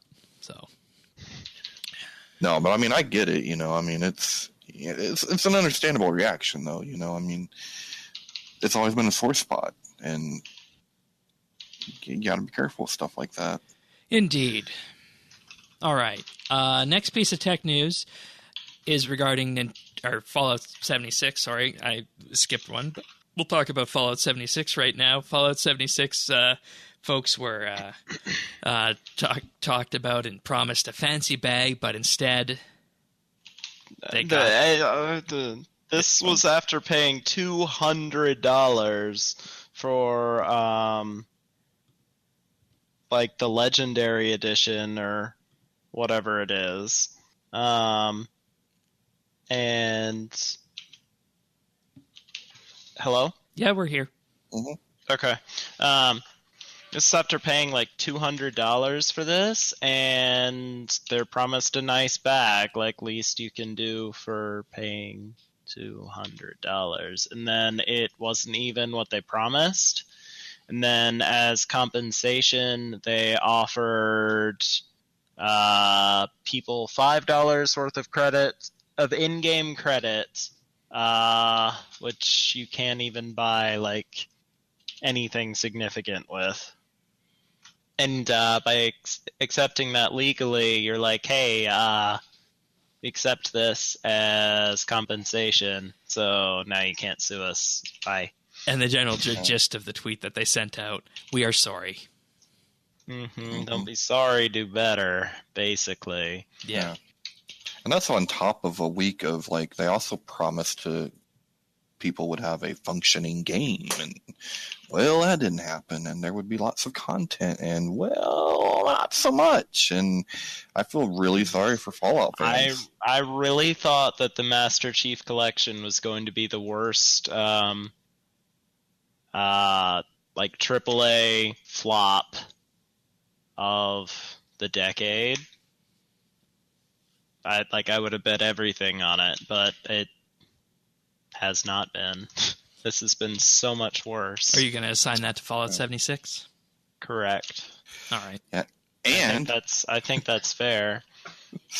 Here's the best part: No Man's Sky is no longer the worst game launch of the what? decade. I've been seeing a lot of positive stuff about that, and I was like, what the hell? Did I just imagine all of the outrage? I know. Yeah. So we'll find out if Fallout 76, follows a similar trajectory, and they fixed the damn thing. Because it's bad. If you're wondering, I watched like the Angry Joe review, and I was like, wow, he's really angry. Like, he's genuinely pissed. Yeah, several review sites have been like, we can't even continue playing this long enough to give it a suitable review. I don't remember. I think that was Giant Bomb. Wow. That's unfortunate given the lineage of the Fallout series. Mm-hmm. Yeah. So, all right. Next up, Nintendo is ending the Creators Program and has posted new guidelines for content creators. And, you know, this is something we've talked about on the podcast before, that if you basically create any Nintendo kind of video, whether it's a Let's Play or a content review of it and post it on YouTube, you would have been liable to have your video removed from YouTube, because basically Nintendo didn't want anyone posting anything from their games on YouTube unless it was something officially sanctioned. And what they said in the release with this is that we're ending the Nintendo Creators Program to make it easier for content creators to make and monetize video that contain Nintendo game content.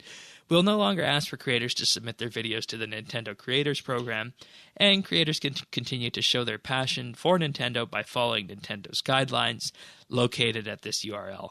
That's included, and this will come to a close at the end of December 2018. And this is perfect and really big for YouTubers and whatnot in general, because people are now going to be able to monetize their videos and channels using monetization methods that are existing elsewhere rather than what Nintendo had previously specified in the Creators Program. Well, and it's good for Nintendo. They finally figured out that it's free advertising. Like, as long as you're making good games, the more people that see your games, the better. Yep. You know, they weren't losing out on anything. And I mean, I don't know if they were afraid of being associated with like someone that might be toxic that makes videos and stuff, but I don't think you have that as much in that community. I don't know. I mean, maybe. I don't know. I'm not really on the Nintendo side all that much, but so this is so they can just post videos now. They're not on YouTube get... at the end of December. Well, good. Yeah, and they say we encourage you to create videos that include your creative input and commentary. Videos and images that contain mere copies of Nintendo game content without creative input or commentary are not permitted. You may, however, post gameplay videos and screenshots using Nintendo system features such as the capture button on the Nintendo Switch without any input or commentary. So basically, if it comes from the Switch, you're okay. Cool. But don't post a playthrough of the newest Nintendo game without commentary and expect that to be fine. So there's still caveats. I think that's fair. Yeah, and everything can get through under this one now with a bit of commentary. So that's good. That's good. And we just have to look at how big some of the online communities are surrounding this, and this answers the question in itself. And this is long, long overdue. So. Well, yeah. Even have a friend of the show that's a big Nintendo guy, right? With Zant. Yeah, that's right. That's right. Breath of the Wild playthroughs, I believe he does. Mm-hmm. Yeah. So, alrighty, and our last piece of tech news is that Google is bringing Google Fi to more people, and they're also opening it up to iOS users. This is the expansion of Project Fi that launched in 2015 that basically made cellular access in the United States cheap and accessible. So what also comes with this is the fact that if you get on one of these Project Fi plans, you can get international roaming for a mere fraction of what you could get as one of the big, huge carriers in the United States. And unless you have a very good cell phone deal in the United States right now, Fi is very popular and very good if you're in an area that supports it, and a phone that is able to support it as well. But I think this is good for Google to be branching out into this direction on this. So, unfortunately, Tanis and Earth here are the only ones in the U.S. So, and I'm iOS. Fantastic plans. So yeah, I'm still like grandfather Sprint, unlimited. Oh, so yeah. Okay. So I was saying when we were talking about this in the pre-show that for New Zealanders, like if I could, well, if I was a US citizen, I guess I could get a Google Fi, get on Google Fi and roam it to New Zealand and be constantly roaming and be still paying this like the same amount that I would be paying here in New Zealand for the same thing. That's So crazy. even though it would be roaming, it would just be Pretty good. and I could just go anywhere I wanted. And yeah, sadly, I am not a U.S. citizen. Tannis, For this your phone one would be compatible particular with Fi. reason. Oh, it would be. It would be compatible with Fi because it's an iPhone 6, right? I got an 8. Oh, you got now, an 8. or 8 Yeah, plus, yeah. that would be compatible, especially if it was on Sprint. So the question only then would come down to cost. They say you might have some issues with sending text messages to non-iPhones, though. Oh, okay. But iMessage would continue to work fine. And visual voicemail wouldn't work as well if you use that feature. But here in Canada, we don't even get visual voicemail with iPhones. So I don't do anything one? visual. Which one is visual voicemail? that's the one that basically, rather than having to dial into a voicemail inbox, you have a list of voicemails inside the phone app on the iOS. Oh, okay. I don't even think I've set up voicemail on my phone, so Yeah. Does anyone call anyone these days? I do if I really want to annoy someone and they aren't showing up. Like, Yeah, that's one thing for it. And you know, persistent. I'd like to think I'm not a monster. I'd like to think I taught you some of that persistence. You know, I realized that the other day, and it's a little horrifying, honestly. But you know, if you look at the coverage maps of this as well, you can basically see that you're going to be pretty much guaranteed to get at least 3G in anywhere in the U.S. unless you're in the middle of, you know, like Wyoming or Montana.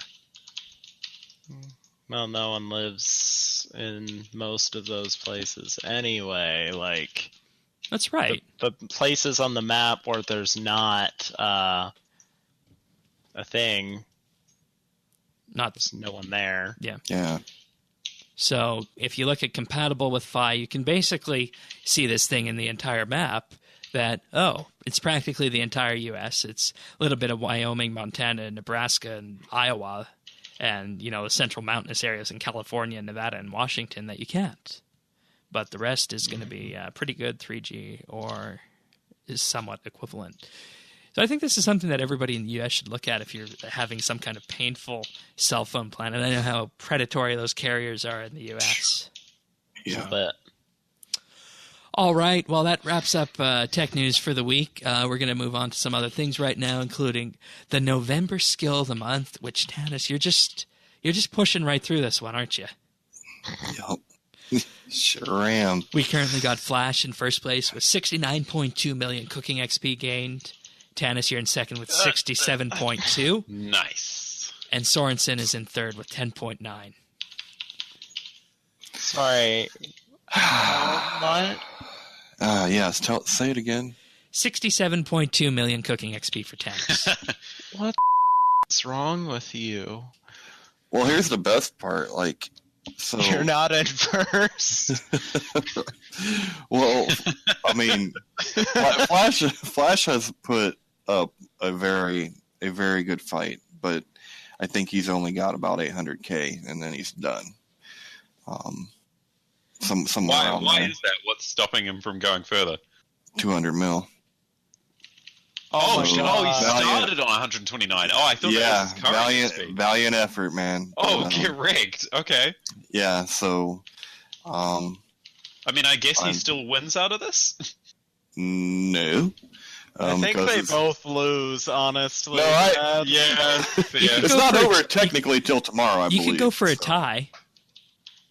No, No, don't be that guy. Don't do that. No, that. Shane, I'm a winner, not a tire. Like, I'm not a... It's not on my draw. car. Yeah. Like, no. I just want a tie. That's that shit no one ever said. Okay. Sorry I mentioned That it. one time. And for anyone wanting to deplete their bank account further, the December Skill of the Month is construction. And I will not be doing that. I will probably never do another one of these. Actually, Shane, when is the last time a co-host won a Skill of the Month? Shane, you don't count. Well, I heard there's a discrepancy on that one anyway, right? But Never. it's a little Never asterisk. if I don't count. It's never? What happened when we did farming? What was that? What was that about farming? Wait, what just what happened when we did farming? Who won? I don't remember. Did. Oh, okay, yeah, rigged. I thought Earth said he won. December 2010. That was not rigged. I won fair and square. That was me. I won that one. Oh my gosh, we had 28 people sign up for that. Holy shit. I won. Everyone wanted to take their chance and try and beat me. Makes sense, but I won. Wow, so if it happened, it only happened once before, Shane? Yep, and that was me. I kind of feel special. I was doing so well for 10 days, and then I think I ran out of money or something. I won. Anyway, that's a long time ago. Reventon42, remember that guy? Yeah. Oh, Brian, he was on here too. That's why I won, Shane. Right. All right. Oh, yeah, that was a days.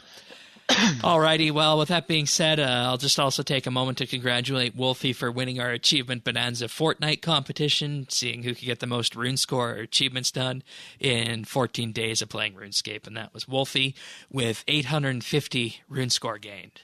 Second place was Sorensen with 555, and third was Pernasius with 515. Perfect. That's great. Nicely done. So will we be doing another one of those, Shane? Yes, with caveats. I need to need to have a few things fixed first on the back end to make sure that we don't have any bumps in the road this time. Oh, cool. So we're going to talk about some achievements of the week now. We certainly don't have as many as last week. We got a collection of them, and we're just going to run through them right now. So first up is Phantom with 99 Invention on November 28th. Letterman got 99 Firemaking on the 28th of November as well. And we got Phantom again with 99 Mining on November 27th. And then Phantom got 99 Fishing on November 27th, 99 Woodcutting on November 27th, and then we have Dawn, who got 99 Invention on November 27th. And after that... Oh, I did not prepare for this. De Peltnier got 99 Mining on November 26th. Crashed it. Torrid got 99 Agility on November 26th. And D'Artagnan got 120 Dungeoneering on November the 25th. Nicely done. Nice. Then we have Comp Sci with 120 Magic on November 23rd. And Derp with 99 Defense on November 25th. Oh, Comp Out, say the full name. Derp alt flux. I don't know. It's some like Nordish shit or it's something. French. Is it French? Derp new. Even worse. Huh. Okay. Well, leave it to a Canadian to be able to pronounce the French correctly. Here we go. Shane of all people. Alrighty. Pick of the week. We have a certainly unorthodox pick of the week this week. So what do you got for us, Brad? What the fuck does that mean? Not you, I just realized this other comment in the show notes. My pick this week is that you should go electric. By which I mean you should get rid of your petrol vehicle or gas or whatever, your diesel, I don't know what you do over there, and go electric. All. Yeah. All over here, no, boy. I thought it was poor people's tears. That's not it. I hear it's not nearly as economical to do this over in the US, but over here, gas is really expensive. I think it's the highest. We pay the highest price. Yeah, screw you. Yeah, I think we pay the $1.98 yesterday. Nice per gallon. Whereas yours is what? Gallon. Probably north of what? 2 liters there. $2 per liter, probably plus. Yeah, we are. So that you pay like $8 a gallon. Nearly $2.50 per liter.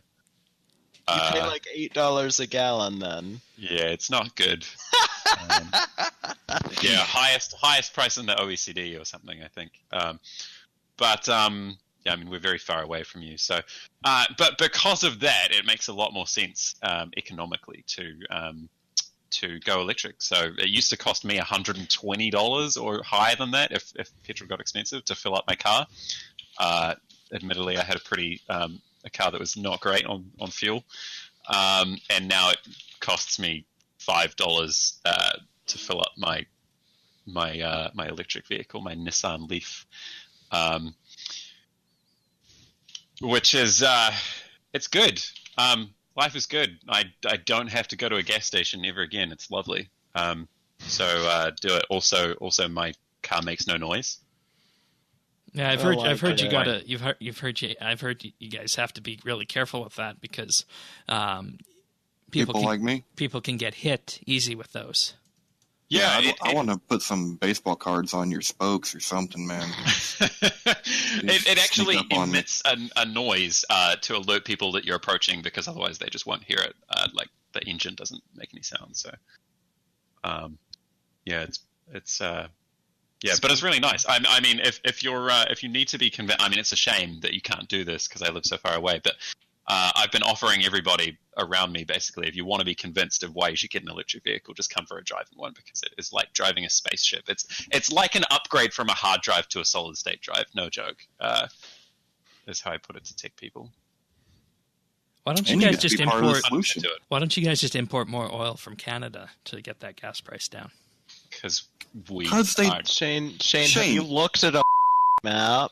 They're islands. They probably would like to not drown at some point. And yeah, the other thing with New Zealand is that we do have, I think, about like 80% of our electricity is generated from renewable resources, which is very good, I think, compared to the rest of the world. So they're part of the solution. We are hippies. I want to go. Just thought I'd put that out there for the rest of the world. Pure game. Yeah, it's certainly different. I will give you guys that. I will certainly give you that. That it's certainly different. All right. Yeah. For the record, I did this because my old car got written off. That was the only reason I bought a new one. But I have no regrets going electric. So. Got written off? What? Yeah. What? Someone hit me. I see. So insurance money. Yes. No one was hurt, though. Convenient time. That's right. Was it Rick's fault? It was not. Alrighty, so what have we been doing, RS or otherwise? Let's start with you, Reed. Putting me on the spot. Not much. Just class. That's really all I got going on. All right, Tanis, RS, aside from cooking, anything else? Aside from cooking? You do know I got 67 mil in cooking, right, in a month? No. The only thing I've got to do was I got to oh no, that was last week. I was going to say I got to spend one day in the mining and smithing. But I will get to do that tomorrow probably, because I should be done with this by the time I go to bed, I hope. If not, it'll be the morning. All right. And any banana pizzas in there? No. Yeah, no. Yeah, true. All right. And for you, Brad, inform the listeners about something you've been up to, obviously, since you've last been here. Literally. What have I been doing? I don't know. It's a lot's happened for me in the past year. I've been working. I went back to work at the company that I used to work for probably before the last time I was on the show. Whole thing.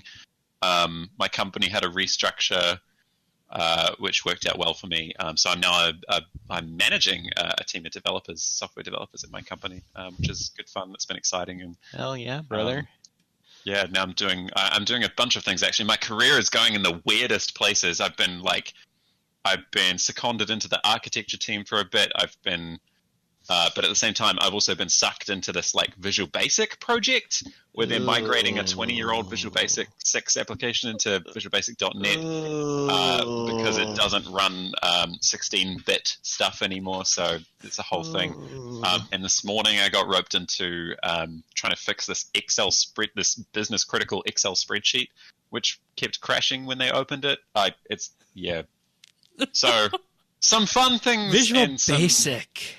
Yeah. I mean, we could go on about that for a while, but I think... honestly, the Visual Basic thing has been like definitely a highlight of my year. All right. But Jesus, Visual Basic was a highlight of your year? it's something a bit different, you know? Visual Basic? Yeah. Highlight? Damn. And on that note, I'll jump in and give everyone It's just not PHP. I'll give everyone an update this week on RS progress. As mentioned last week, I was working toward the Master Farmer title. So yesterday, from the player-owned farm, I got the Master Farmer title. And now if you see me in game, it says Shane12088, the Master Farmer. So, and when you do that, it says, Granny P has retired. You now have full ownership of the farm. Oh, wow. Your cape has that trim on it though, right? Yeah, and particles because it's a 120 cape. It's not nice and green. No, but my title is. And with that being said, I think that was the RS big thing of the week for me. So with that being said, I think we can close off episode 700 here and say thank you to both Earth and Brad for joining Tanis and myself on this milestone episode of RSBANDB Update. Yee! Thanks, Happy guys. 700, everyone. And with that being said, we'll see you guys next week for another episode. If you guys want to chat with us in the meantime, we're in Friends Chat BitsBytes. You can join our Discord at rsbnb.com/Discord. Lots of fun stuff in there. And if you want to follow us on Twitter, you can find us at RSBNB. See you next week, everyone. Take care. Bye. Bye.